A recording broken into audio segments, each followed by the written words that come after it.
দেশের ক্রিকেটে যেন একের পর এক নাটকীয় ঘটনা ঘটিয়ে চলেছে। বাংলাদেশের ক্রিকেট বোর্ড বিসিবির প্রেসিডেন্ট হিসেবে ফারুক আহমেদের বিদায়, নতুন সভাপতি ও 2 সহ সভাপতির নাম প্রকাশ সহ একাধিক ইস্যুতে টালমাটাল ক্রিকেটাঙ্গন।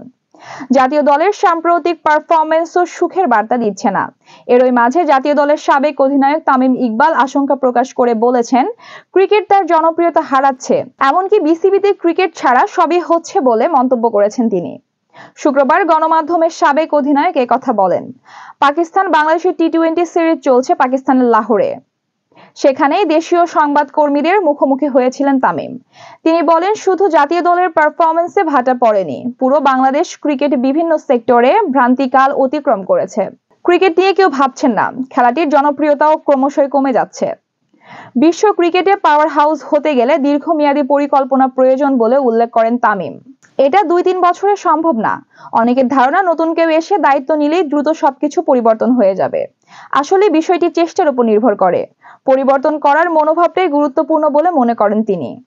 তামিম আরও বলেন, ক্রিকেট কিভাবে এগিয়ে নিয়ে যাওয়া যায় এরকম পরিকল্পনা থাকা দরকার। বোর্ডের সভাপতি বা অন্যান্য পদ নিয়ে যে বিস্তর আলোচনা সমালোচনা হয়, এগুলো অনর্থক। আশা প্রকাশ করেন, দায়িত্বে যারা আসবেন তারা দেশের ক্রিকেটের উন্নয়ন নিয়ে ভাববেন ও কাজ করবেন।